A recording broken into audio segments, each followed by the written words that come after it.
So hey guys and welcome back to my another video. तो आज की video कोई व्लॉग टाइप नहीं है, ये थोड़ी इन्फॉर्मेशन वाली वीडियो है क्योंकि बहुत सारे लोग पूछ रहे थे कि अगर हम लोग 2025 में यूके आए स्टडी के लिए तो ये हमारे लिए वर्थ इट रहेगा या नहीं रहेगा, और कौन सा कोर्स हमारे लिए बेस्ट रहेगा, कौन सी यूनिवर्सिटी हमारे लिए बेस्ट रहेगी, तो और हमें पार्ट टाइम काम मिलेगा या नहीं मिलेगा, हम अपनी फ़ीस आदि निकाल पाएंगे या नहीं निकाल पाएंगे, तो इन सब चीज़ों के बारे में इस वीडियो में बात होगी। तो अगर आपको पहले से पता है तो आप ये वीडियो ना देखें, और जिन लोगों को नहीं पता है वो ज़रूर ये वीडियो देखें। आपको इस वीडियो के बाद कोई और क्वेश्चंस बचेंगे नहीं। तो चलिए वीडियो स्टार्ट करते हैं। A few minutes later. तो मेनली सबसे पहला क्वेश्चन बच्चों का ये रहता है कि हमें यूके आके पार्ट टाइम काम मिलेगा या नहीं मिलेगा, क्योंकि ज़्यादातर बच्चे मिडिल क्लास फैमिली से यहाँ आते हैं अपना फ्यूचर बनाने के लिए, और वो लगभग 50% यूनिवर्सिटी की फ़ीस जमा करके आते हैं और 50% अप्रॉक्स बचती है। मेरे केस में मेरी फ़ीस 12,707 पाउंड थी और मैं 6,500 पाउंड दे के आया था। उसके बाद मेरी बची थी फीस 6,207 पाउंड समथिंग अप्रॉक्स है ये, मतलब आप देख सकते हैं। लेकिन मेरी टोटल फीस 12,707 थी। तो बहुत सारे स्टूडेंट्स का यही सवाल रहता है कि हम वहाँ आ भी जाएंगे इतना पैसा लगा के, फिर हम जो आगे की फ़ीस होती है वो हम खुद से अर्न करके कर सकते हैं जमा या नहीं कर सकते। तो यार मतलब मैं सही बताऊँ तो आप लोगों के लिए, अगर आपके पास कोई स्किल है, जैसे लाइक आपको बाल काटना आता हो, या आप कुछ खाना वगैरह या शेफ़ वगैरह का कुछ कोर्स हो आपके पास, या फिर किसी भी टाइप की स्किल्स हो, प्लम्बिंग में, इलेक्ट्रिशियन में, तो आपको part time job in 1 week और 2 वीक में आपको जॉब मिल जाएगी। और पार्ट टाइम स्टूडेंट हफ्ते में 4 घंटे कर सकता है, हफ्ते में 20 घंटे, दिन के वही 3 घंटे या 4 घंटे बनते हैं। तो आप या तो 2 दिन में पूरा कर लें आप, या तो फिर आपका पूरे हफ्ते में डिवाइड कर लें। तो आपका अगर आप लीगली काम करेंगे और सब कुछ सही रहेगा तो हफ्ते में आप मिनिमम और मैक्सिमम दोनों लगा के रखो तो आप इंडियन करेंसी में आप 80,000 का अर्न कर सकते हैं। एंड अगर आप पाउंड रेट में बात करें तो 800 पाउंड आप अर्न कर सकते हैं 1 मंथ में। तो आप लगा लीजिए, अगर आप अपना लिविंग एक्सपेंस वगैरह अगर निकाल सकते हैं, अपने थोड़े जो एक्सपेंसेस हैं थोड़े और कम कर सकते हैं, खाने पीने के हो गए या फिर रेंट हो गया, आपको सही जगह मिल जा रहा है। अगर आप लंदन की बात करें तो आपको यहाँ पे सबसे कम रेंट जो होगा वो 350 होगा, 350 रेंट होता है, जिसमें आपका लाइट और वाटर बिल अलग होता है, और बाकी अपना जो ट्रैवल एक्सपेंस है वो भी अलग रहता है। और ये मैं बता रहा हूँ आपको मेन लंदन सिटी से थोड़ा सा दूर, लाइक इलफोर्ड हो गया, अपना गुडमेज स्टेशन हो गया, ये गुडमेज की तरफ हो गया, ये सब है। अगर आप ये सब अगर प्राइवेट किसी उसके पास जाते हैं, रेंटल के पास, और वो आपको कोई सा होम ऑफर कर रहा है, तो ये मैं आपको बता रहा हूँ। और अगर आप अकोमोडेशन देखना चाहते हैं या किसी के साथ शेयर में रहना चाहते हैं तो आपको कम में भी मिल जाएगा, just like 200 pound and 150 pound. But उसमें थोड़ी दिक्कतें आती हैं। दिक्कतें क्या आती हैं? अगर आप शेयर में रहेंगे तो दिक्कत ये आती है कि आप अपना सामान कहीं भी ऐसे फेंक के नहीं जा सकते। अब जब जस्ट लाइक अगर आप स्टूडेंट हैं, आपने घर पे अपने काम ज़्यादा नहीं किया, आप यहाँ आके सब कुछ आपको ही करना है, खाना से बनाने से लेके आपके बर्तन कपड़े धुलना सब कुछ सिर्फ आपको ही करना है, तो बच्चा सब कुछ मैनेज नहीं कर पाता है। यूनी जाना होता है, फिर उसे अपने काम पे भी जाना होता है, तो ये सब मैनेज करने में थोड़ी दिक्कत आती है।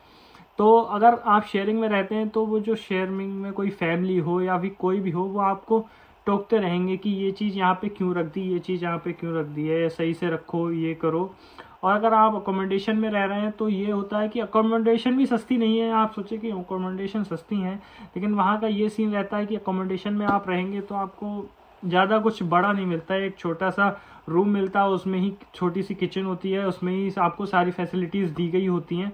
और किसी किसी अकोमोडेशन में किचन अलग होती है, बहुत बहुत बड़ी, उसमें आप जाके अपना खाना गर्म करें या बनाएं, जो भी करें वो अलग रहता है।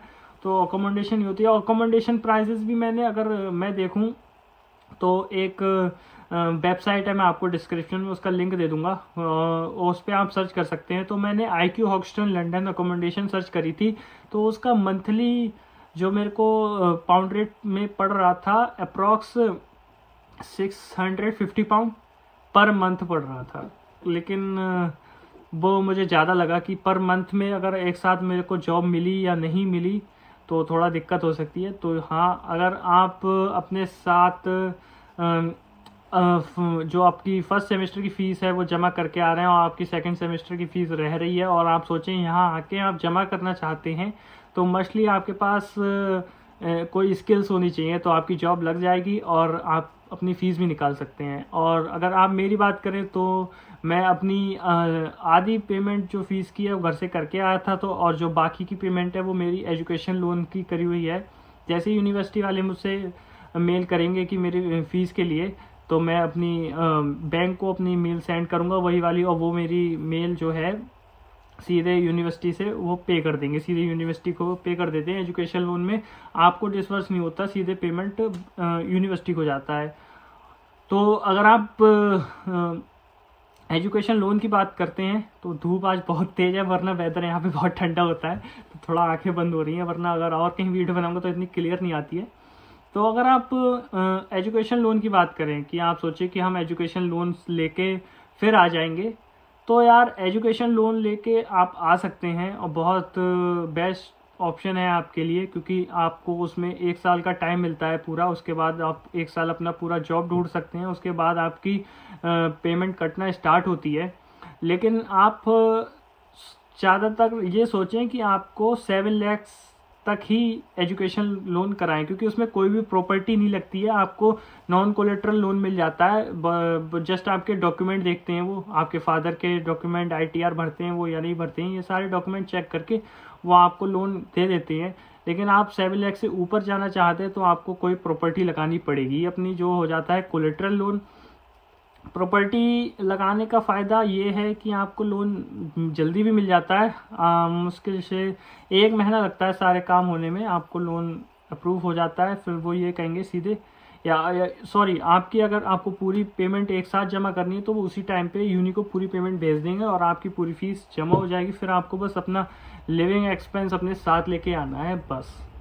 तो एजुकेशन लोन भी एक बेस्ट ऑप्शन है, लेकिन सब सिविल के ऊपर डिपेंड करता है कि आपके फादर की सिविल कैसी है, आपकी प्रॉपर्टी की वैल्यू क्या है, उसके ऊपर डिपेंड करता है, आपको एजुकेशन लोन मिल जाएगा। आपको आज का वेदर दिखाते हैं, बहुत ही प्यारा हो रहा है, वरना तो आपको पता ही है यूके का वेदर इतनी ठंडी रहती है, धूप तो दूर दूर तक नहीं है, बारिश अलग, बहुत प्यारा स्काई है। चलो इसे साइड में रखते हैं, इम्पोर्टेंट बात है आज इस वीडियो में तो वो करते हैं पूरी। गाइस, दूसरा सबसे इम्पोर्टेंट और कहूँ मैं सबसे ज़्यादा पूछने वाला क्वेश्चन जो होता है बच्चों का, इंडिया, बांग्लादेश, पाकिस्तान या और कोई कंट्री का, कि हमारा टोटल अमाउंट कितना लग जाएगा अगर हम स्टडी के लिए आएँ यहाँ पे। तो मैं मास्टर्स की बता दे रहा हूँ, बैचलर्स का मुझे कोई आइडिया अभी है नहीं। तो मास्टर्स की फ़ीस, मेन चीज़ है आपकी फ़ीस पे डिपेंड करता है, आपकी यूनिवर्सिटी पे डिपेंड करता है कि आपकी कितनी फ़ीस है और कौन सी यूनिवर्सिटी है। तो मेरी अल्स्टर यूनिवर्सिटी है, लंदन कैंपस है, जिसकी मेरी टोटल फ़ीस आई थी 14,950 pound. After I got 15% scholarship discount, then my total fees is 12,707 pound, in which आई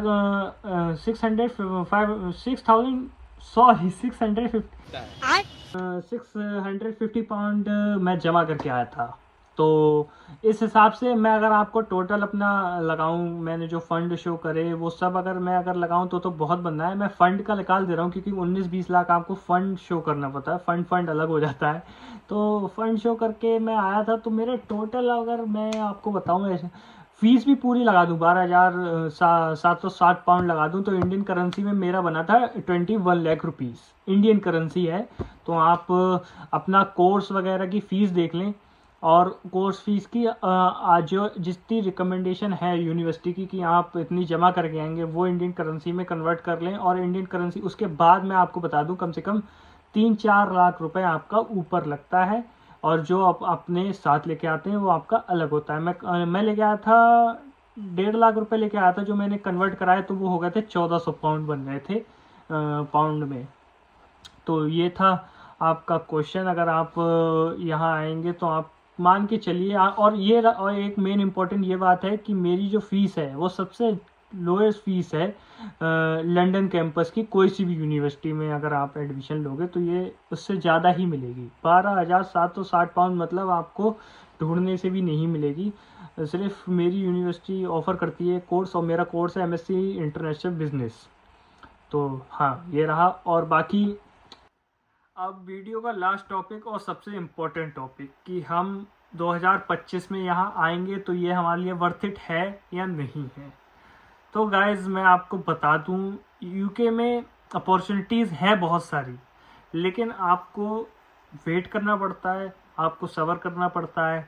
उसके बाद आपको कहीं जाके अगर कुछ स्किल्स हैं आपके पास और कुछ आप में जुनून है कुछ करने का, तो आप ज़रूर वो अपॉर्चुनिटीज़ को पा सकते हैं और आप जो सोच के आए वो कर सकते हैं। लेकिन आप सोचें कि यहाँ आके हमें सिर्फ लाइफ स्टाइल अच्छा करना है, ये करना है, तो मैं आपको बता दूं जैसा US कनाडा और ऑस्ट्रेलिया में लाइफ स्टाइल है, वैसा आप लाइफ स्टाइल यहाँ मेंटेन नहीं कर पाएंगे जब तक आप स्टडी पे रहेंगे।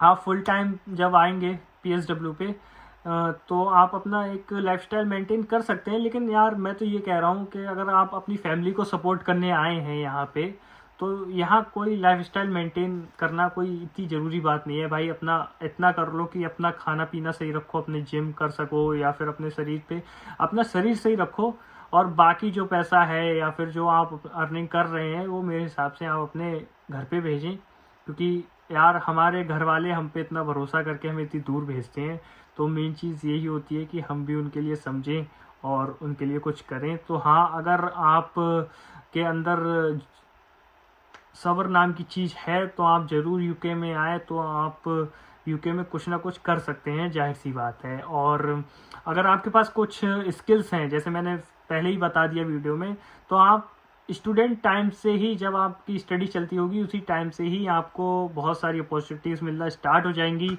और आप काम कर सकते हैं बेझिझक जो भी हो। बस ये ध्यान रहे कि यार बंदे यहाँ पे आके इलीगल हो जाते हैं, वो थोड़ा रिस्की मामला पड़ जाता है, लेकिन उनकी भी यार कुछ ना कुछ मजबूरी रहती हैं। लेकिन अगर आप ना हो तो ये ध्यान रखें, क्योंकि US अब डिपोर्ट कर रहा है, आपको भी पता है। UK की बात तो अलग है, US ने आपका कितना सारा स्टूडेंट डिपोर्ट हो रहा है यार। मैं तो ये कह रहा हूँ कि उन लोगों के क्या ड्रीम रहे होंगे, क्या सपने रहे होंगे, वो क्या क्या सोच के आए होंगे, लेकिन उनको एक गलती की वजह से आज इतना बड़ा खामियाजा भुगतना पड़ रहा है। तो यार थोड़ा सोच लिया करो अपने घर वालों के बारे में कुछ करने से पहले। और अगर वीडियो आपको थोड़ी सी भी इंफॉर्मेटिव लगी हो तो लाइक करें, और बाकी आपको अगर छोटे छोटे ब्लॉग्स देखना पसंद हो, इंफॉर्मेटिव वीडियोस अगर आप देखना पसंद चाहें, तो मेरे इंस्टा को आप फॉलो कर सकते हैं। डिस्क्रिप्शन में मैं लिंक दे दूंगा आपको, और मैं छोटी छोटी अपडेट उस पर देता रहता हूँ। बाकी मेरे जो लॉन्ग ब्लॉग्स हैं और इंफॉर्मेटिव वीडियोस हैं वो यूट्यूब चैनल पे आती ही रहेंगी। और थैंक यू इतना सपोर्ट करने के लिए, थोड़ा सा प्यार दिखाने के लिए। अभी इतना ज़्यादा प्यार नहीं आया है दो, लेकिन मेरे मतलब यार मतलब जब मैं घर पे ब्लॉगिंग करता था, जो मेरे मोटो ब्लॉगिंग वाला चैनल था, उस पर जो रिस्पॉन्स आता था उससे तो ज़्यादा ही आ रहा है। और मैं मानता हूँ यार, कंसिस्टेंसी पे बिलीव करता हूँ कि भाई व्यूज़ ना आए या ना आए, आप वीडियो डालो, आपको कुछ ना कुछ जरूर यार, जो यार ये बताओ, जो मेहनत करेगा उसे कुछ ना कुछ तो मिलना ही मिलना है, मेरा मानना ये है। और व्लॉगिंग करने का एक रीज़न ये भी है क्योंकि आज मैं घर पे अकेला हूँ, और अगर मैं ये वीडियो नहीं बनाता तो मैं आज पूरा दिन पता नहीं क्या करता। अब मैंने वीडियो बनाई, वीडियो एडिट करूँगा, इसमें ही मेरा पूरा दिन निकल जाएगा, तब तक मेरे सारे दोस्त आ जाएंगे। तो ये रहता है कि यार किसी चीज़ में आप बिज़ी रहते हो तो इतना वो नहीं लगता, वरना घर वालों की यार जाहिर सी बात है सबको आती है। तो अगर आप 2025 में तैयारी कर रहे हैं यूके आने की तो ज़रूर आएँ, बस थोड़ा सा ये सोच के आएँ कि कुछ स्किल सीख के आएँ। Thank you very much. अगर वीडियो अच्छी लगी हो तो सब्सक्राइब करें, लाइक करें और अपने दोस्तों के साथ शेयर करें जो यूके आना चाहता हो। Thank you.